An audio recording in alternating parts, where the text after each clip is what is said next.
दोस्तों, क्या आप जानते हैं हम छठ महापर्व क्यों मनाते हैं? तो चलिए इस वीडियो में मैं आपको फुल इन्फॉर्मेशन दूंगा छठ महापर्व के बारे में। तो चलते हैं वीडियो की ओर, जय छठी मैया का नाम लेके।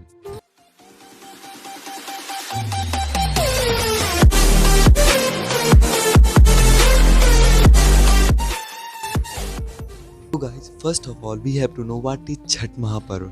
छठ महापर्व एक ऐसा पर्व है जो भारत के कई राज्यों में मनाया जाता है, जो कार्तिक शुक्ल के षष्ठी के दिन मनाया जाता है। इसमें मेनली सूर्य देव की उपासना होती है और इसमें जो भी फास्ट करते हैं, जो भी व्रती होते हैं, वो 36 आवर्स का फास्ट रखते हैं। एंड दैट इज़ मतलब बहुत बड़ी चीज़ है ये, और ये भगवान के आशीर्वाद के बिना पॉसिबल नहीं है। दोस्तों, there are lots of reason to celebrate Chhath महापर्व।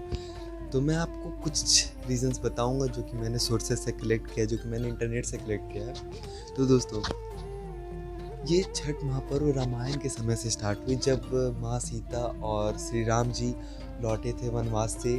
तब कर्ण, जो कि सूर्य देव के पुत्र हैं और उनके महाभक्त भी, वो घंटों खड़े रहते थे और पानी में और अर्घ देते थे। अर्घ इन द सेंस देख सकते हैं, ऐसे अर्घ दिया जाता है, ऐसे करके सूप में, मतलब भगवान को प्रार्थना करते थे सूर्य देव की, पानी में खड़े रह के। छठ महापर्व के बारे में यह भी माना जाता है कि महाभारत के समय द्रौपदी पांडवों के लिए उपवास किया करती थी, सूर्य देव की उपासना किया करती थी।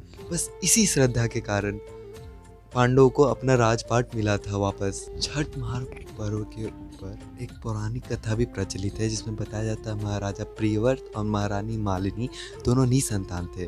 तो महर्षि कश्यप ने उन्हें पुत्र कामेष्टि योग के बारे में सलाह दी, और योग के बाद महर्षि ने एक खीर प्रसाद के रूप में महारानी को दिया, और कुछ समय बाद उन्हें पुत्र की प्राप्ति हो गई। बट उनकी किस्मत इतनी खराब थी कि वह पुत्र भी मृत पैदा हुआ। महाराजा बहुत ही ज़्यादा टेंशन में आ गए। राजा जब अपने मृत बच्चे की शरीर को लेके गए और उन्होंने अपना प्राण देना चाहा, तब उसी समय हमारी छठी मैया प्रकट हो गई, जिन्हें हम षष्ठी और देवसेना के नाम से भी जानते हैं। उन्होंने बोला, विधिवत उनकी पूजा करने से लोगों की मनोकामना पूरी होती है। बस इसी के बाद राजा ने उन्हें उपवास कर, व्रत रख के प्रसन्न कर दिया और उन्हें पुत्र प्राप्ति का वरदान मिला। इसके बाद वो हंसी खुशी बिताए, अपना जीवन व्यतीत किए। और ये भी कहा जाता है कि जब उन्होंने पूजा किया था, वह कार्तिक शुक्ल का षष्ठी दिन था। दैट्स वाई हम कार्तिक शुक्ल के षष्ठी दिन पूजा मनाते हैं। अब हम बता दें, छठ पूजा 4 दिन मनाया जाता है, 4 days। मतलब आपको लगेगा हाँ इट्स नॉर्मल, नहीं, जब कोई करता है ना तब देखता है। मैंने तो देखा, बचपन से देखा। 4 days it's a big deal. तो 4 days में आता है डे 1 नहाए खाए, डे 2 खरना, डे 3 पहला अर्घ और डे 4 दूसरा अर्घ। तो मैं इन सब की डिटेल्स आपको अभी दूंगा, और जब ये छठ पर्व होगा, मैं उस दिन आपको ब्लॉग बना के भी दिखाऊंगा कैसे ये सेलिब्रेट होता है। डे 1 जिसे नहाए खाए बोलते हैं। नहाए खाए को अगर आप तोड़ेंगे तो इससे पता चलेगा नहा कर खाना। तो इसमें पहले घर को साफ सुथरा किया जाता है, शुद्ध किया जाता है। फिर इसका जो भी व्रती होती है, जो भी फास्ट करती हैं, वो अपने आप को शुद्ध करती हैं, नहाती हैं। उसके बाद चना दाल, लौकी की सब्जी और चावल बनता है। पहले व्रती खाती है और अपने फास्ट की शुरुआत करती हैं, और उसके बाद घर के बाकी सदस्य खाते हैं प्रसाद के रूप में। तो अब हम आते हैं डे 2 खरना की ओर। इस दिन व्रती पूरा दिन का उपवास रखती हैं, जो कि पहले दिन जब हम लोग लौकी की सब्जी और चावल खाते हैं, उसके बाद से ये व्रती उपवास करती हैं और ये शाम तक चलती है। फिर उसके बाद गुड़ की खीर और रोटी बनाई जाती है, और उसे केले पहले ये लोग खा लेते हैं, जो भी व्रत करती हैं, जो कि फास्ट करती हैं। उसके बाद घर के लोगों को केले के पत्ते पर एज ए प्रसाद दिया जाता है, और आसपास के लोगों को भी बुलाया जाता है प्रसाद खाने के लिए। तो अब हम चलते हैं डे 3 की ओर। यह सबसे एक्साइटिंग डे होता है।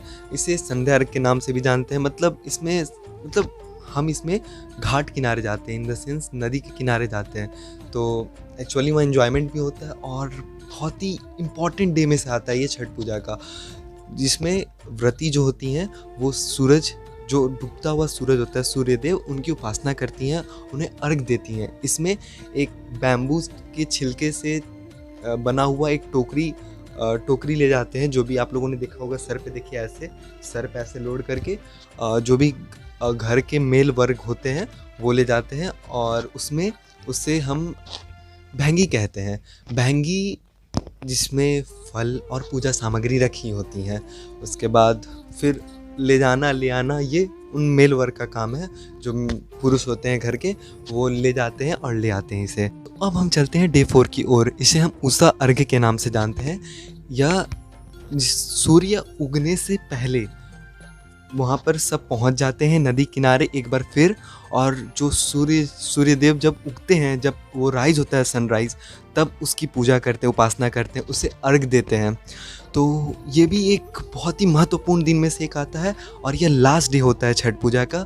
इसके बाद यह होने के बाद फिर व्रती अपना व्रत तोड़ती हैं, और जो भी प्रसाद होता है, जो भी फल था उस भैंगी में, उसे प्रसाद के रूप में बांटा जाता है। एक प्रसाद के रूप में मैं आपको बताना भूल गया, एक ठेकुआ भी होता है। देखिए ठेकुआ ऐसा होता है। ठेकुआ मतलब ये सबसे प्रचलित प्रसाद है हमारे बिहार का। बहुत सारे फेस्टिवल्स में इसे यूज़ किया जाता है। छठ महापर्व सिर्फ बिहार का पर्व नहीं है, याद रखिए, पूरे भारत में सेलिब्रेट किया जाता है। जनरली ईस्ट यूपी, बिहार और झारखंड और बंगाल, इन पार्ट्स में बहुत ही ज़्यादा धूमधाम से मनाया जाता है, और भी बहुत सारे पार्ट्स में मनाया जाता है। और ये छठ हमारे लिए पर्व नहीं, महापर्व है। यही एक ऐसा पर्व है जिसमें हम डूबते हुए सूरज की भी प्रार्थना करते हैं और उगते हुए सूरज की प्रार्थना करते हैं। I am proud to be Hindu. जय हिंद, जय भारत, जय छठी। अगर वीडियो आपको अच्छा लगा हो तो please like, share and subscribe कर दीजिए। अगर कुछ इसमें आपको जो भी इम्प्रूवमेंट लगे, हाँ इम्प्रूवमेंट है यहाँ, तो मेरे को बताइए आप। मैंने अपना 100% दिया है, और मैं करूँगा इम्प्रूव। बहुत ही मतलब आई थिंक मुझे 2 दिन तो इसे शूट करने में लगा, 2 दिन मुझे एडिट करने में लगेगा। तो आप अपना ऐसे ही अपना आशीर्वाद मुझ पर बनाए रखें। धन्यवाद।